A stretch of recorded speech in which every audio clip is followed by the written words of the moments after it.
Welcome back to my channel. रोज मी किचनमधले आपले डेली ब्लॉग्स अपलोड करत असते आणि कालच्या संडेच्या ब्लॉगमध्ये तुम्ही मला कमेंट केली की ताई शेगडीची माहिती द्या आणि इंडक्शनची सुद्धा द्या, त्याची सेफ्टी वगैरे। तर मी म्हटलं चला आज मी तुमच्यासाठी ब्लॉग घेऊन येते। शेगडी आणि इंडक्शनची तुम्हाला जी काही माहिती हवी आहे ती आजच्या ब्लॉगमध्ये तुम्हाला सगळी पाहायला भेटेल। तर आपला व्हिडिओ अगदी शेवटपर्यंत पाहत राहा आणि कसं वाटतं ते मला नक्की कमेंट करून सांगा। हे बघा काय म्हणते म्हणजे चिंटुकली विंचरायचे अजून आंघोळ केली तशीच आहे। हाय किती वेळ झालं मी बोलवत होते की तुला विंचरायला, काय आली नाही तू? आज विंचरायचा मूड नाही काय चिंटुकलीचा? नाहीये आहे ना। एक शेंडी घालायची की दोन घालायची ना। चला चला आस्ताच्या आमच्या 2 शेंड्या घालायच्या आहेत। त्या दिवशी महाशिवरात्री दिवशी अशी हेअरस्टाईल केली, त्या दिवशीपासून आस्ताला जास्त आवडली म्हणून आमची आस्ता म्हणते मला रोजच अशी हेअरस्टाईल करत जा, है ना। हे बघा पाणी चल बरं चल। आणि इथं बघू शकता हे आहे आमचं किचन आणि हे आहे आपली शेगडी आणि इकडं आहे इंडक्शन, दिसतंय तुम्हाला? तर चला अगोदर मी तुम्हाला शेगडी दाखवते। हे बघा आणि ही जी आपली शेगडी आहे ह्याला 3 बर्नर आहेत बघा, तुम्हाला मी जवळून दाखवते। हा सगळ्यात मोठ्या साईजचा बर्नर आहे बरं का। आणि हा एकदम छोट्या साईजचा आहे आणि हा मीडियम साईजचा। छोट्या साईजचा आणि मीडियम साईजचे जे बर्नर आहेत की नाही ह्याची साधारण साईज आपले जे घरातले 2 बर्नरची शेगडी असते की नाही तेवढी आहे आणि त्याच्यापेक्षा ही मोठी साईज आहे, म्हणजे ह्याच्यावरती तुम्ही जास्त क्वांटिटीमध्ये काही बनवू शकता। आणि इथं तुम्हाला दाखवते मी बघा, इथं पाठीमागे एक स्क्रू आहे ब्लॅक कलरचा। 21 मिनिट तुम्हाला दाखवते जवळून। हे बघा हा, तर आता बघा हे आपण प्लेट जर अशी वरती उचलली ना तर हे ऑटोमॅटिक लॉक होते। हे बघा म्हणजे ज्यावेळेस आपल्याला शेगडी एकदम स्वच्छ क्लीन करायचे किंवा धुवून वगैरे काढायचे तर अशा टायमाला आपण असं लॉक करू शकतोय। आणि आता हे खाली कसं घ्यायचं तर हे पण मी तुम्हाला दाखवते जवळून एकदम बघा। हे बघा इथं आता फक्त ह्याला वरती थोडंसं प्रेस करायचं आणि तो जो खाली स्क्रू दिसतोय ना त्याला थोडंसं बाहेर ओढून घ्यायचं आणि ह्या जागेला ठेवून द्यायची।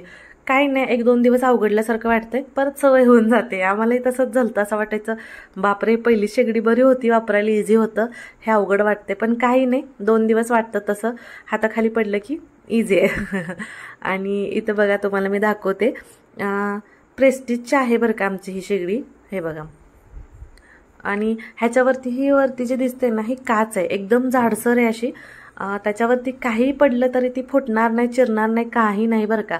आम्ही आणलं तेव्हा तर ह्यांनी आम्हाला एवढा जोरात त्याच्यावरती असे बर्नर हाणून दाखवले होते, एवढी अशी जाडसर आहे ती।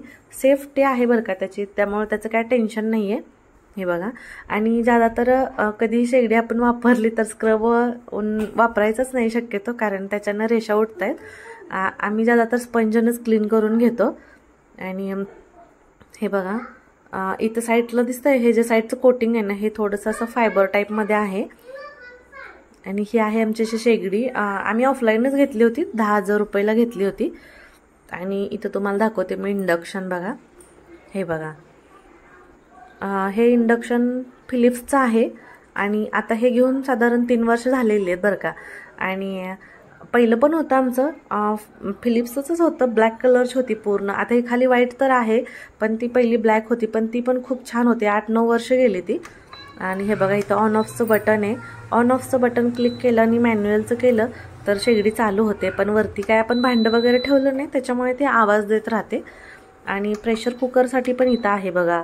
हे बघा ऑन करायचं आणि प्रेशर कुकचं दाबलं की चालू झालं। काही नाही सगळे फंक्शन आहेत ह्याच्यावरती।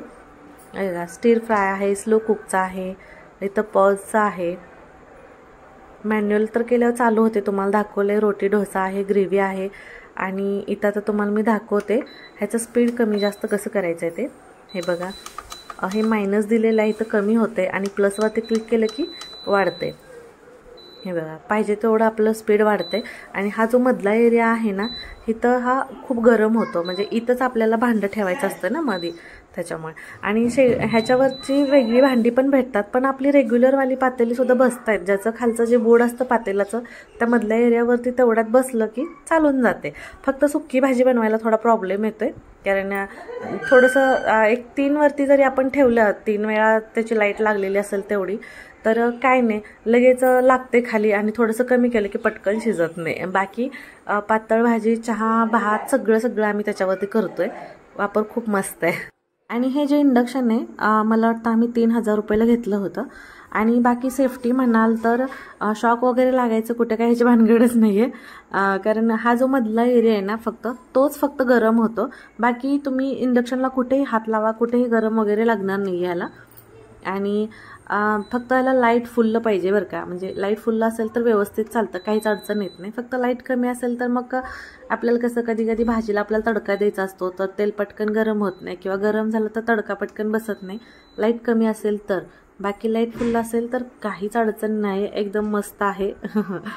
आणि सेफसुद्धा आहे, त्याच्यामुळे नो टेन्शन. कसं वाटलं तुम्हाला आजचा ब्लॉग मला नक्की कमेंट करून सांगा. आणि व्हिडिओ आवडला तर लाईक करा, शेअर करा आणि चॅनलला सबस्क्राईब करा. Bye bye bye bye. हां सांग, मम्माचा व्हिडिओ आवडला तर लाईक करा म्हणून. लाईक करा, शेअर करा, सबस्क्राईब करा.